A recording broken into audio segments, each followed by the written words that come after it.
The story begins at midnight. A wounded boy named Max was running through the city streets. While trying to escape from the police, he fell into an alley and suddenly started laughing. He thought, "Now I can't escape." Just then, his spilled blood started floating in the air, and a mysterious man wearing a hood appeared. The man said, "I will keep you alive. Just give me your loyalty."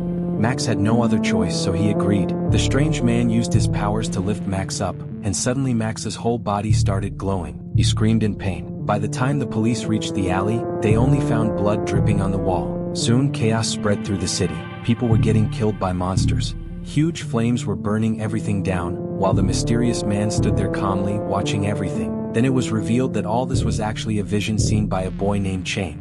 He told his teacher, "My father, known as Necromancer, has returned to Earth. I must stop him." The story then shifts to a man named Jake, who was on holiday in Bangkok with his family, but his office kept calling him again and again. His wife, Prank, scolded him, "Pay attention to your family too." Jake promised that from now on he would focus only on his family, but just as he turned around he saw that his daughter was missing. Both he and his wife ran around the city like crazy looking for her. Finally they found their daughter Lou on a bridge talking to Chain. The parents scolded Lou and thanked Chain, but Chain already knew Jake's name and face. Chain said, "Our meeting was destined. Jake is the one who was born at the time of death, when the moon was blood red." He called Jake the keeper of the gates and warned him, "You will face great troubles. You might lose everything." Jake thought Chain was just a crazy man and left with his family. Later, in a mall, Lou dropped ice cream on her t-shirt. Prank took her to the bathroom to clean up. At that very moment, Max entered the mall. He bumped into a man, handed him his lollipop, then suddenly pulled out a gun and shot him dead. People screamed and started running in fear. Max began firing blindly. Both shoppers and employees were killed. The crowd rushed toward the exit, but Jake pushed through the crowd to reach his family and told them, "Hide in the bathroom. I'm going to help the others." Meanwhile, Officer Arid also entered the mall. Jake moved carefully, warning people to stay hidden. When Max got stuck in a blood-soaked doll, Jake stepped forward. He pulled out his gun and shouted, "Drop your weapon." Max looked completely careless, as if he believed he could never die. Now Max used that doll to speak to Jake in a childlike voice. Jake warned him, "If you don't surrender, I will kill you." Suddenly, Max started shooting again and Jake had to hide once more. Nearby, a crying girl was trying to call for help on her phone, but Max shot her too. Outside, the police and firefighters had surrounded the entire mall. Jake called Max a lunatic to distract him. Taking the chance, Jake fired quickly. Max fell to his knees but still looked careless. He even thanked Jake for killing him, saying, "Now my job is done and the keeper has returned." Suddenly, Max's body started burning and then he exploded. The entire building shook. Smoke above the mall turned into the shape of a roaring skull, and fire spread to every corner of the city. Frank dragged Lou out of the bathroom and they both ran. But a fire truck crashed in front of them and people started attacking each other. With no way out, Frank and Lou went back inside the mall. They moved very carefully, trying to hide. Suddenly, a madman jumped at them from a corner. Frank grabbed a mannequin and smashed its plastic arm on the attacker's head, killing him. Then Frank and Lou ran toward the escalator, but more mad people followed them. Frank made Lou sit on the side of the escalator and slide down while she herself ran down the steps, still holding the mannequin's arm to fight attackers. Lou reached the bottom. The two of them ran toward a door one after the other. Just then a bus stopped outside. As soon as the driver got out, someone attacked him and a fight broke out. Frank tried hard to escape with her daughter, but there was violence, weapons, fire, and car crashes everywhere. After running a long way, she hid in a grocery store. Frank's phone wasn't working, so she carefully went to the store's landline. But even that wasn't working. Suddenly, a scary man entered the store. He saw Lou. Just as he was about to attack, Frank came from behind and killed him. Meanwhile, Jake and Eric regained consciousness. They couldn't understand how they had survived the explosion. They saw no dead bodies anywhere. Jake saw a man standing near him, but the moment he blinked, the man disappeared. A woman appeared holding a knife. She turned around, showing a terrifying face, and jumped at Eric. After this, Jake ran and hid, but the woman immediately started looking for him. Suddenly, her arms and legs grew long, and she began walking on the ceiling. Jake moved around quietly, trying not to get caught, but the woman finally grabbed him. Jake shot at her again, but it had no effect. Panicking, Jake pushed her away with all his strength and ran off again. He ran into the bathroom but didn't find his family there. Searching through the rest of the mall, Jake saw that all the food had rotted. Meanwhile, Prank and Lou left the store and reached the bus station, where people were still attacking each other. Prank and Lou tried to sneak out. A man blocked their way, so Prank crawled under a bus to escape. Lou saw a car with some normal people inside, calling them over. She saw the right moment and ran toward the car. The driver said the bus could run, but the key had fallen outside and no one dared to get it. Prank quickly ran and picked up the key, but as she came back, two madmen grabbed her and pulled her away. Lou cried, trying to hold her mother's hand, but it slipped away. Then a brave passenger came out and fought the two madmen, saving Prank.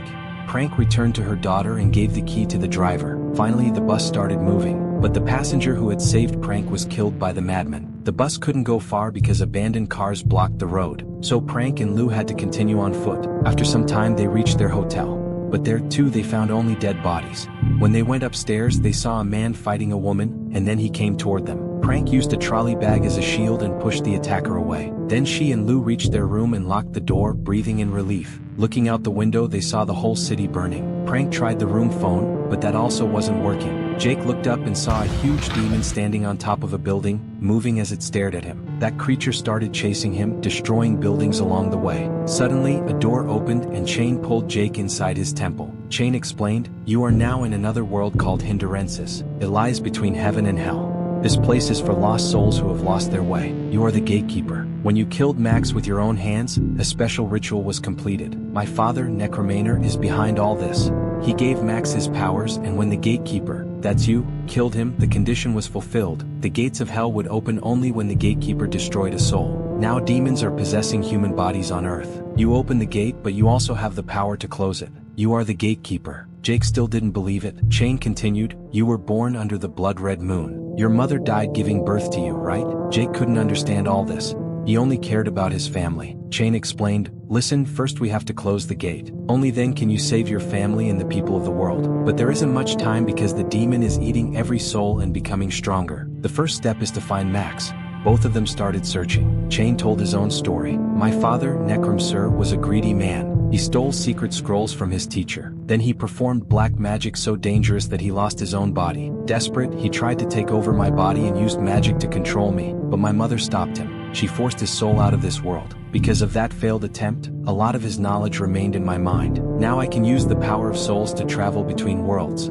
While he was talking, they saw a woman on the roof surrounded by demons. Still, Jake ran to help the woman. He grabbed an iron rod and climbed to the roof, where he saw many demons. Quickly, he killed them one by one and knocked them off the roof. Then Jake checked on the woman and recognized her. It was the same one from the mall. She was crying, regretting that she had cheated on her husband. That was why her soul was still trapped here. Suddenly, a huge demon appeared and started breaking the building. Jake grabbed the woman's hand and tried to run, but the demon caught her and ate her. After the demon left, Jake met Chain again and told him the woman didn't even know she was already dead. Jake remembered the huge explosion in the mall. Now he realized he might be dead too and didn't even know it. Chain said, "That's completely true." Hearing this, Jake broke down and started crying, thinking about his family. Chain explained, "You have become a lost soul, but this is not the end. You are special. You can still go back to Earth, but only by using an armor." As Jake and Chain were crossing the city, they saw a flying demon chasing them. Both of them quickly ran into a building, but there were even more demons inside. The flying demon also landed behind them. When the demons attacked, Chain used his martial arts skills to fight them. Seeing him fight so fiercely, the demons got scared and stopped chasing. Jake and Chain climbed the stairs and reached a theater full of demons. They ran as fast as they could to reach a safe spot in front of the screen. At the right moment, Chain opened a portal, and in a second, both of them came back to the real world. Now demons couldn't chase them unless they possessed a human body. Jake looked into a mirror and saw that he was inside Eric's body. Seeing himself in someone else's body was painful for him. Chain gave him his old gun that used special bullets and also a special knife. Both weapons were powerful enough to kill Max. Meanwhile, Max possessed Jake's real body and went to the hotel room where Prank was staying. Prank and Lou were very worried about Jake, but Max didn't know how to talk to them. He just stared at them with his real face in his mind. Lou kept asking him questions. So Max took out the burn doll he got from the mall. Suddenly the room phone rang. Max happily answered the call and started writing something down. By the time Chain and Jake arrived, both Max and Jake's family were gone. Only the doll was left there. Chain found a note from Max near the phone. Then Jake heard Lou screaming for help. He looked out the window and saw Lou near the pool, so he quickly ran out of the hotel. But Prank and Lou were scared when they saw him because they thought he was just some strange man they didn't know. Taking advantage of the moment, Max attacked Jake from behind and knocked him down. Then Max pinned Jake down and said he would steal both his life and his family. When Jake tried to use the special gun, Max quickly knocked it out of his hands and both of them fell into the river. The fight continued underwater. Jake pulled out his special knife, but just as he was about to kill Max, Prank aimed the special gun at both of them and ordered them to stop immediately. Both Jake and Max claimed to be the real Jake, and Prank was confused about whom to believe. Lou asked the only question that could reveal the truth. What's the sign Dad always uses when he makes a promise?